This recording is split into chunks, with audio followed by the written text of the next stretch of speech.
Adrienne. Awesome. Could you start by telling us a little bit about your childhood?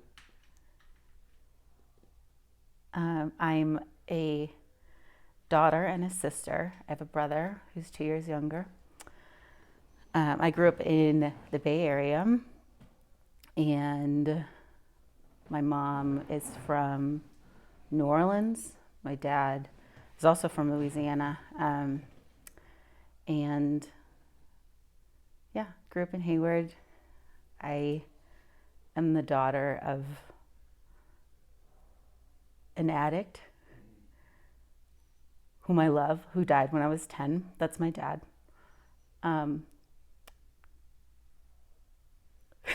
I didn't expect to get so into it, but that's okay.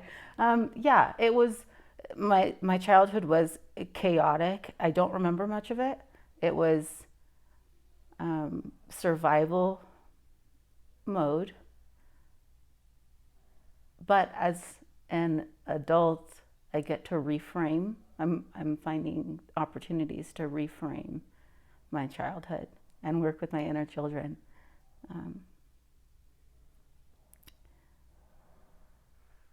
As a child, yeah. what were your dreams, if you had any? I wanted to publish a book, Nice. which is still a passion. Awesome. Um, Could you yeah. tell us a little bit? I know you said your dad was an addict. Can you expand more on your relationship with your dad and just the general feelings around that relationship then and now? Back then, it was.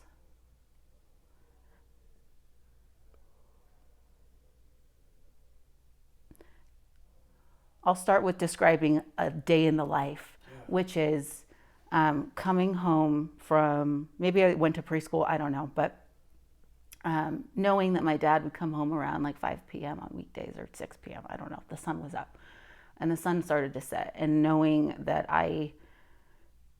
he would give me he would just be so happy to see us when we got home. And I remember every day him opening the front door and calling me princess and kneeling down and just opening his hands for me to run up and hug him. And it was awesome. Um, and then I remember the sun starting to set and him disappearing. And that's when I knew that the next phase would be abuse. Um, and that was the cycle for like 10 years. And it was dad comes home, I get so much love, and then there's some silence. And then this person returns, and then there's chaos, and then everyone goes to bed. And then we do it again. As a kid, I thought that my dad was, I was afraid of him. Um, and I just saw him as dangerous and scary. I saw my mom as the light, um, because I couldn't fathom having two not great parents. So my mom was a light. And as I get older, I learn, I knew my dad was an addict, but I wasn't giving him the grace that I would give addicts of realizing that this is a disease. I was saying that I was telling myself it's a disease, but I wasn't treating him as if his symptoms were manifesting like I would with someone with any other disease. Um, But you were a kid, right? but even as an adult, I um, wasn't giving him that grace and that space. And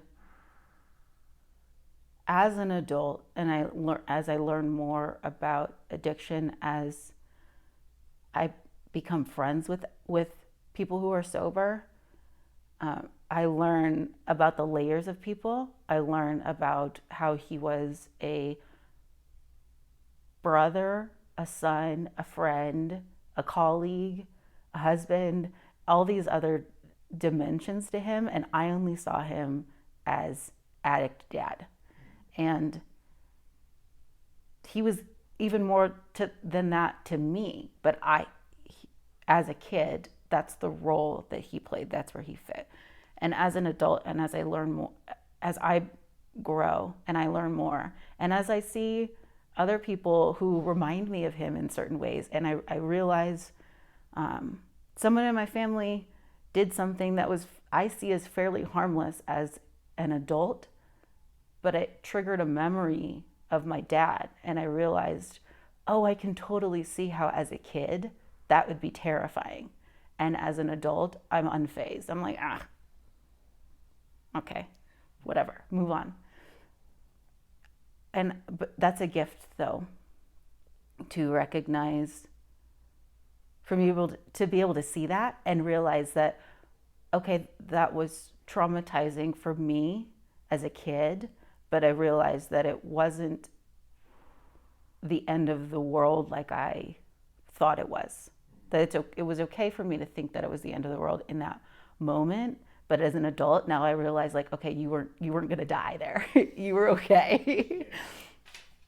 How does that feel now? I mean, you said that as a child you were afraid. How does it feel now, looking back with, more compassion? How do you feel for him now?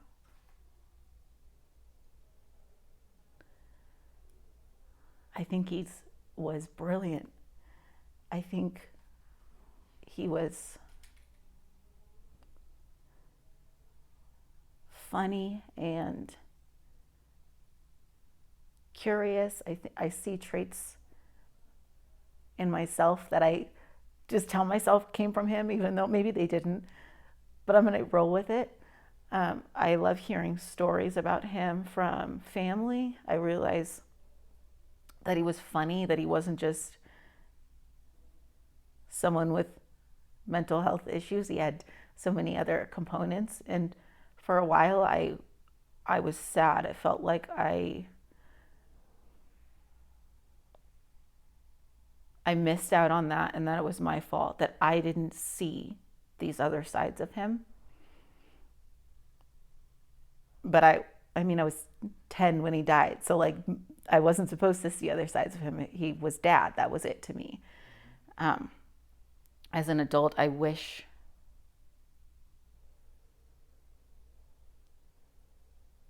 I think I would probably have so much fun with him if we just, like, hung out and just chatted. What about your relationship with your mom? And how that felt? That I have found forgiveness for my dad. For my mom, I'm working on that journey now. I'm kind of in that now.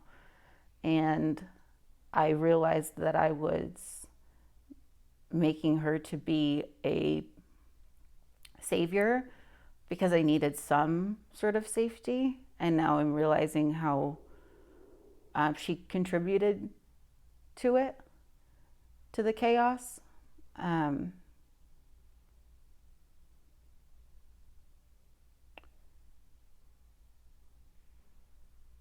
I was taught by her to keep quiet, to not share. Haha. To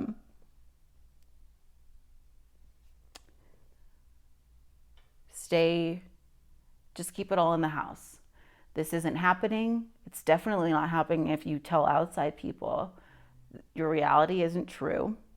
You do not deserve safety or happiness. This love that you see me giving to others is for them. It's not for you. And you don't deserve anything good.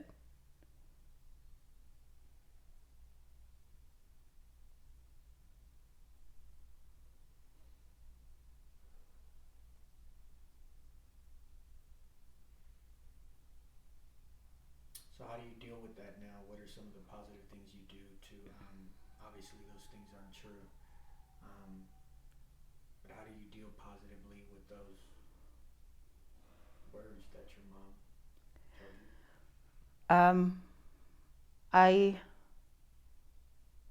started by removing her from my life, at least temporarily. I don't know if that's forever. Um, I read about emotionally absent mothers to try to fill in the gaps because now I'm an adult. It's now what? Okay, all that happened. Now what? And so realizing that I have the power as an adult to recognize and fill in the gaps that she knowingly or unknowingly created. Um, and so I'm filling those in. And then I'm also recognizing that I am whole and that that's a place I need to get back to. And that I started as whole. It, and then pieces of trauma and lies were added onto the pile. And so I need to pull apart that pile of rocks and find me. And that is comforting because knowing that I once was there, that I once was sure and whole, and that things were added feels more comforting than the idea that I was never whole, that I was born into chaos. And so that makes me feel like, okay, I already have all the pieces. Now I just need to get rid of the stuff that shouldn't have been there and doesn't resonate anymore. What did you learn from your parents?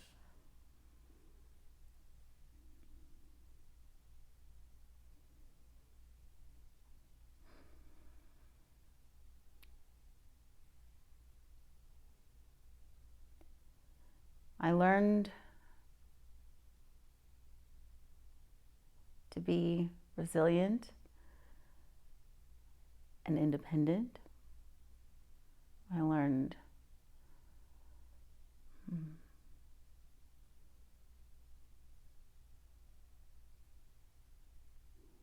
It could be I'm going what to not stop to there. do. Yeah. It could be what not to do Yeah. as well. Yeah. Um,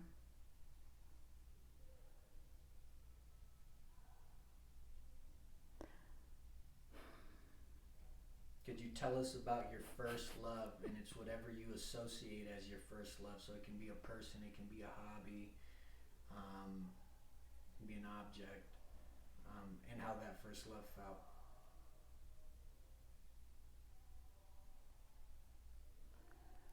my childhood dog, Shakespeare. um, that he was a sense of comfort. It was safety. There was no abuse between us. We were just two beings just hanging out, doing whatever. And that was nice. What about your first loss or heartbreak and how that felt? Hmm.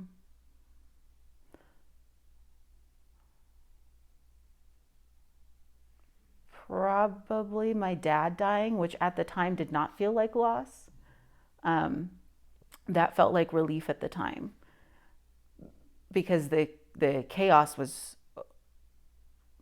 I thought it was going to be over.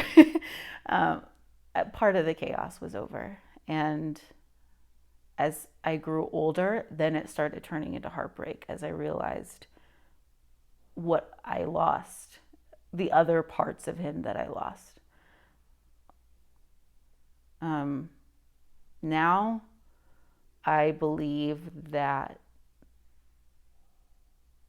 he is all around me and always with me, and that I get pieces of his spirit that I would not have had if he were still alive. So, I don't know. That was my first heartbreak, but it doesn't really feel like heartbreak now. And sadness won't bring him back, so I can find gifts and pull from other people's memories. Who first taught you love and how? A childhood mentor named Sean. He taught me by listening and remembering. Yeah, it was all the things he didn't do. Just being present and listening. How did that feel? It felt like my first encounter of love in action. Like a wordless love. What's love to you now versus what it was to you when you were younger? If those loves have changed, what's the comparison, and how do those two different loves feel? I didn't know love as a kid. I'm not even going to try to, like, that wasn't even in my vocabulary. It wasn't in our household either. Now as an adult, well, actually, the word love wasn't present. I saw affection as chaos, as anything.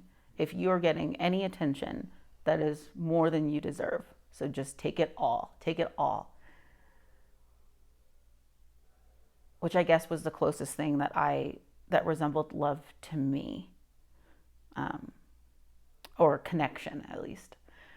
Love now is compassion and awareness.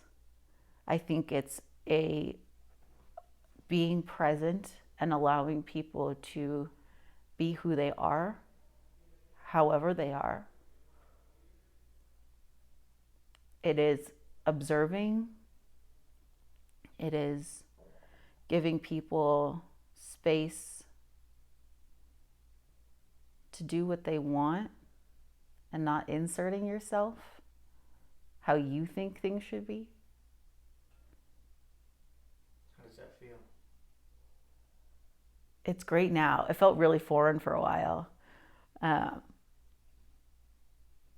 Just felt for a while it felt like intrusive, kind of, and sometimes fake. And now, as I learn to love myself and realize that the way that I needed to be loved, and that I am not that different from a lot of people, and that there's really no harm in giving people space to be who they are, and praise them for who they are. There's no harm in that. What's a good day look like for you? I wake up before my alarm and stay awake. I do a quick chakra meditation and honor each of them. I connect with my inner children for like 30 seconds. And then I go on a run. Don't look at my phone yet. Don't look at emails or texts. And then I start my day with projects for either of my companies, and I eat. I should probably eat. And I go about my day stress-free. Well, with limited stress. A good day looks like being able to rise above my anxiety and not let all of that bubble over, and recognizing my thoughts as ideas and deciding what to do with them, whether to let them pass or to utilize them, but not letting them control me.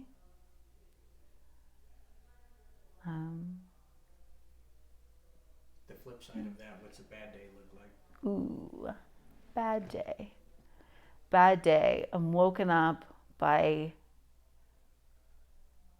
a call or email or something, and I ditch the mental awareness morning routine and I jump into my day serving others. And then it just keeps going and it just keeps going. And the day is not mine. The day is someone else's. What does someone else need? It feels like you're behind when you're in that day. Yeah, it feels like I'm behind, out of control, that I don't have any options, that I'm being taken advantage of. And none of that's true. All of those are choices. I'm choosing to answer that phone call. I'm choosing to respond to that email. But in the moment, it feels like I have to do this. I'm obligated to do this. And if I start the morning filling myself up first and doing a few things that are intentional, I then go about my day with the mindset that I am choosing every single thing. When I get that phone call, this is an opportunity. This is not an obligation. I get to answer this phone, or I get to not. I have that choice. What's a person or an event that shaped you, good or bad? How's it feel when you reflect on that? When I was 21, I was raped in my sleep.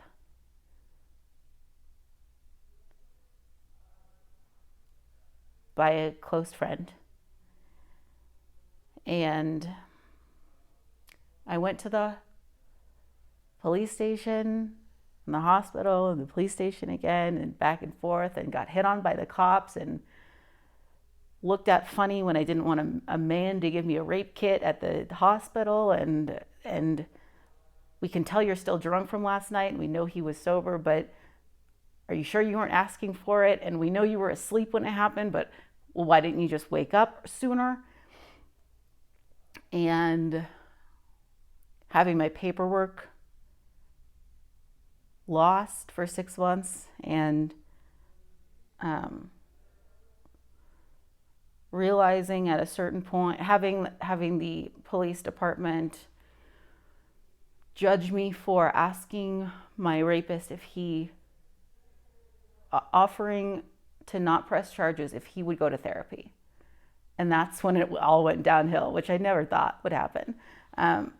They wanted him to go to jail, and I didn't think that would serve him. But I don't think that healthy people rape people. So I just told him, I think you should go to therapy, and I will hold off on pressing charges if you do that. And he put it off and didn't. And so when I finally pressed charges, the cops lost my paperwork and XYZ happened. And finally I realized that I was dying. I was truly dying, and that I could find justice or I could live, but I couldn't have both. And so I didn't drop the charges because they refused to pursue them, but I just stopped trying to fight that. And I worked on my health, and I went to therapy for like 6 years every week. And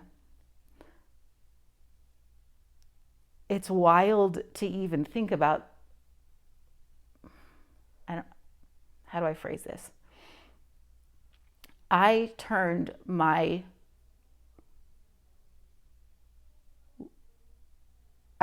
being raped into an opportunity for growth.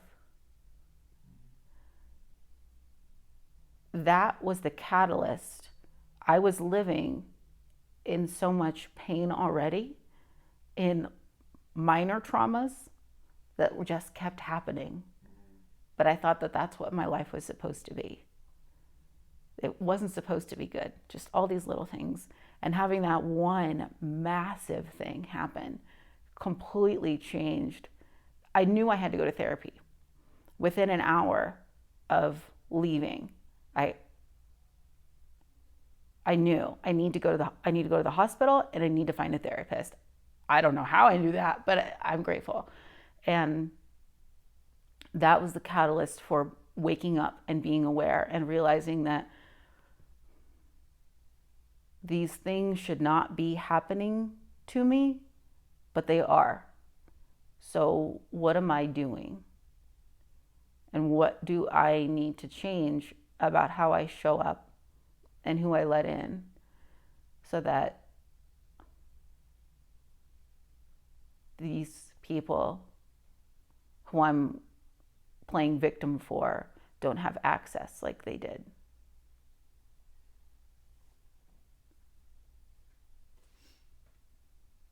Do you feel at peace? No. Some days, yes. Some days, today, yes. Last night, no. What's inspired you? Myself.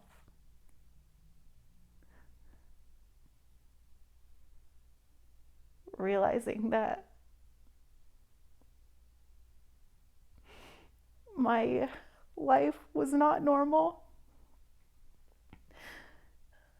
It was far from normal, and recognizing the traumas that I went through and saw, and how most people no one's life is easy, but that most people don't go through all of those, maybe one, but most people are not dealing with a household where every single person is abusive.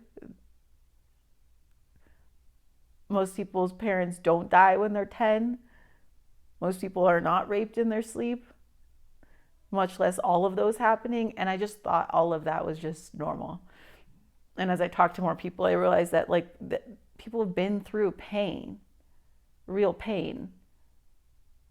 But a lot of people, that's not a normal life where that's happening. All of those things are happening to one person. And I used to be so grateful going through life. I was like, I'm so grateful that all that happened to me, but I haven't hurt anyone. Like, I did not turn outward. But then I realized, oh my gosh, I have been hurting someone. I've been hurting me. And to turn that around and not start choosing me, I inspire me. What's been a humbling experience for you?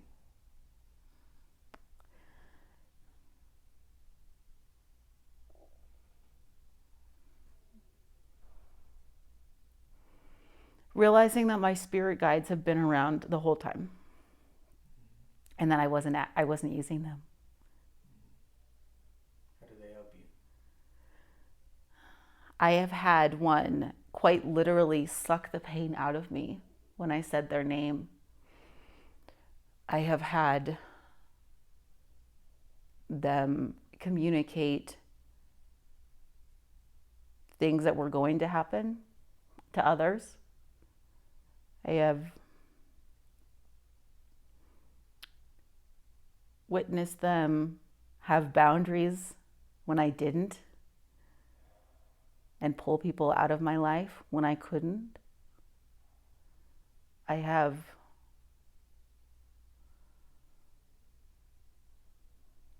and this is more like of an intuition and a source and spirit guides, but also just me, my intuition, so all of it,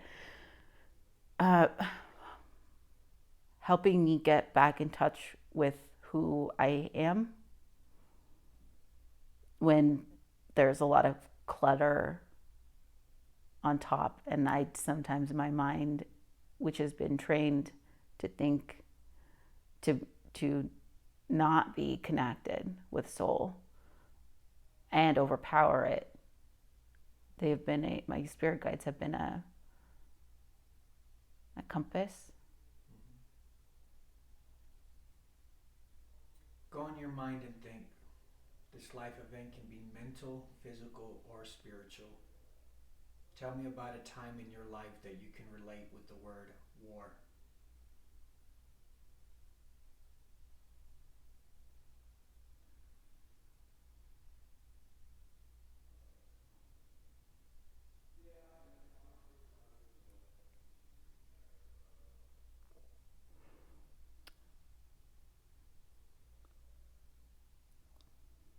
I see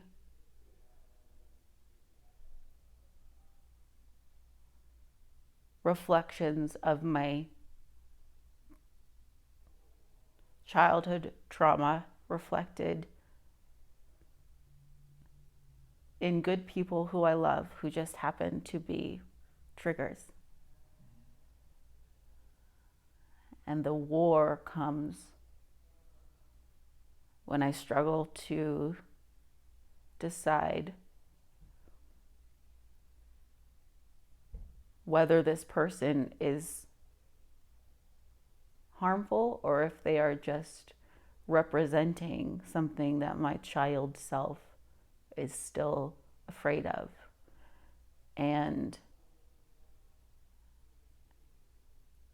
if I cut them out, am I just running from an old pain? Or do they truly not have space? And what resonates? And I've done such a good job in the past of convincing myself of things and what is actually true.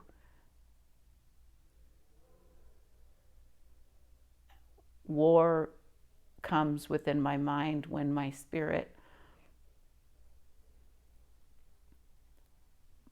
when I ask spirit for guidance, and it allows me to choose.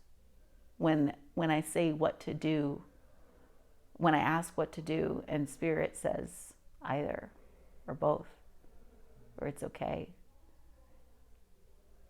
And not war for me a lot of times is wanting to feel safe now without copping out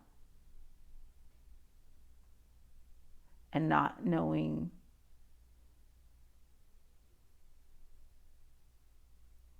not truly knowing if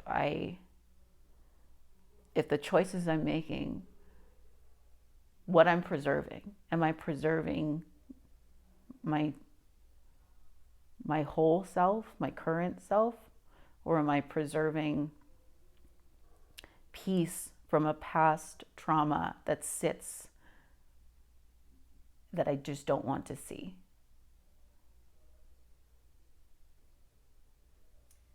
So same type of question. Go in your mind and think. This life event can be mental, physical, or spiritual.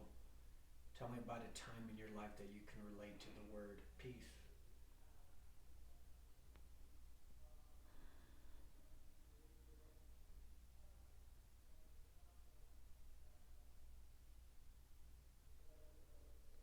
Meditation.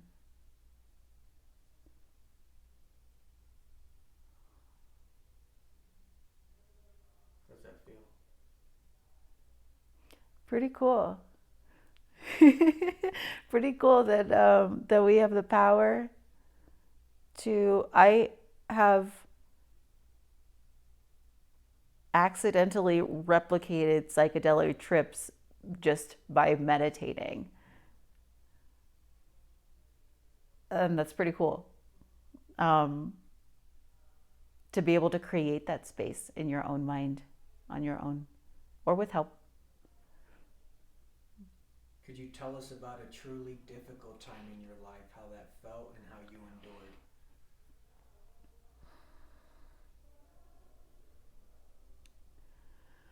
After about a year after I was raped, um, my soul left my body. I didn't even think that I had a soul before that until it left. And I realized, and I was just a walking zombie. And my only mission in life was don't die. Do whatever you want. Truly. Like you have no purpose. You have nothing to live for. Everything is painful or numb. So numb, which is such an empty, exhausting feeling. And not having a spirit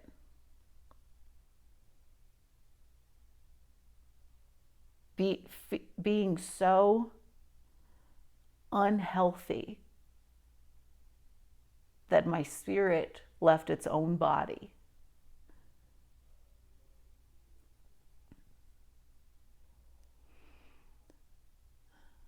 I just told myself, just don't die. That was my only goal. Try to get healthy, keep going to therapy, and just don't die.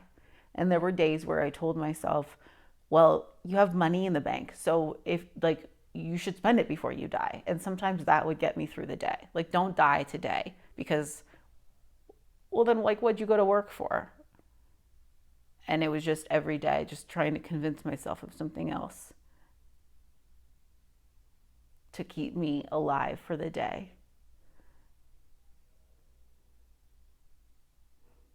But with enough therapy and time, my soul came back, which is pretty cool. Could you tell us about a truly joyous moment in your life and how that felt?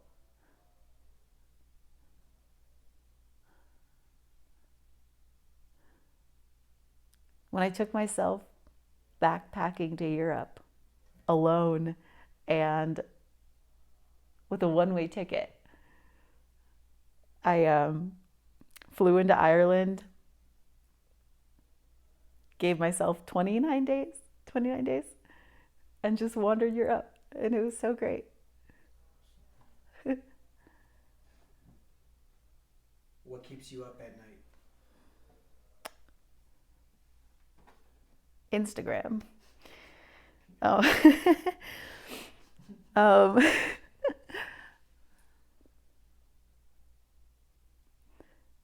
the moon. I don't sleep very well on full moons.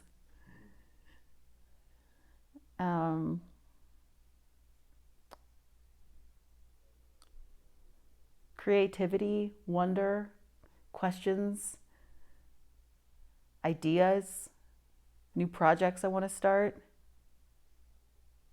affirmations that just come to me that I need to write down.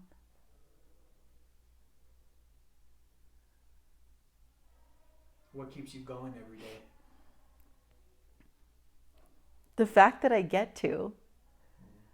I now,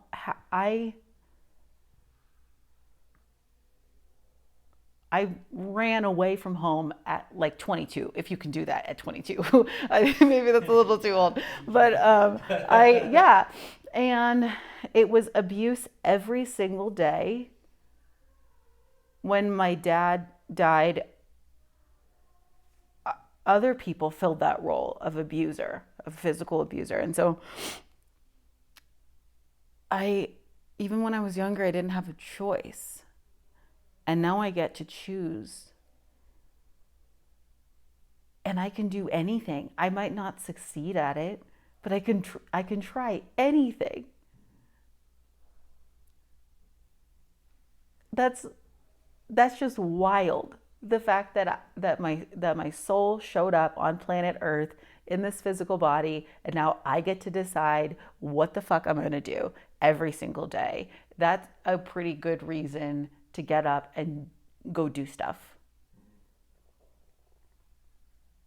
It's empowering. We do have free will, and we do choose every day. Imagine you're in the hospital today with only hours to live. What would be your regrets, if any?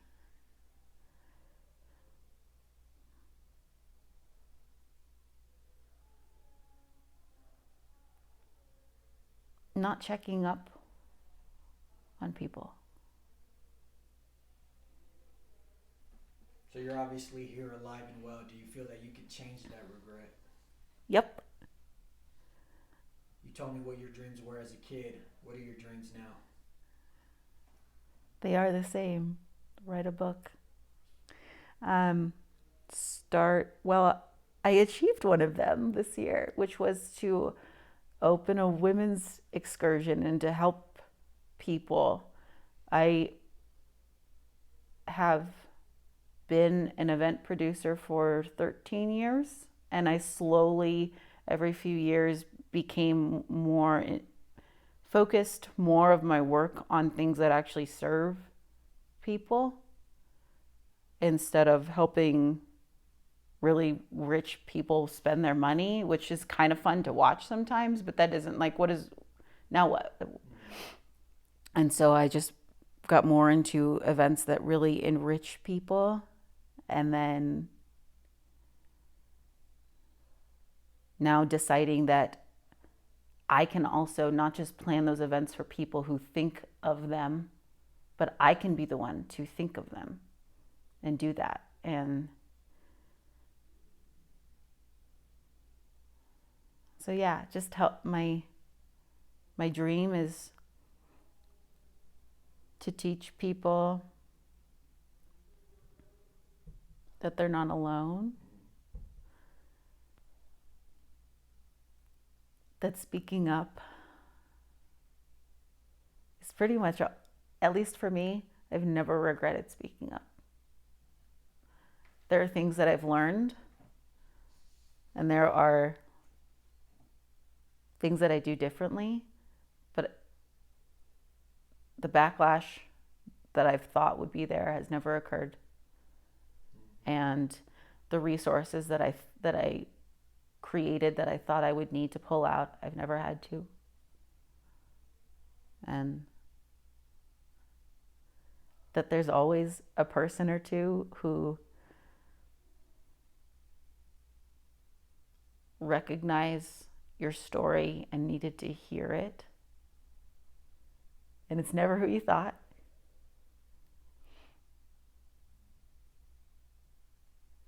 You're the co-author of your life story. If you can envision a picture. Wait, co-author? Co-author. I'm the only author. Well, I mean, isn't there spirit, soul, God? Oh, okay. All right. Sorry. Right. You know, so, but you choose. I mean, that's the co part, you know, you choose. You're the co-author of your life book. If you can envision your picture perfect ending.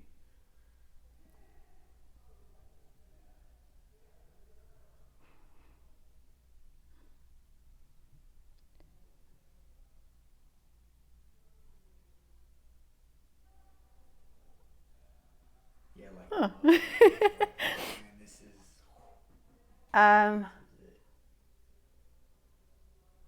your book's on the I'm, shelf, so. yeah. Right? Yes, when you said that, a beach house flashed before me. Yeah. I'm on the beach or somewhere peaceful like that. And I'm able to help a lot of people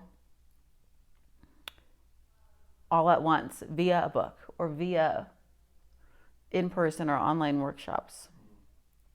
And honestly, my picture perfect ending is feeling like I made a quantifiable impact in helping people honor themselves. That's it.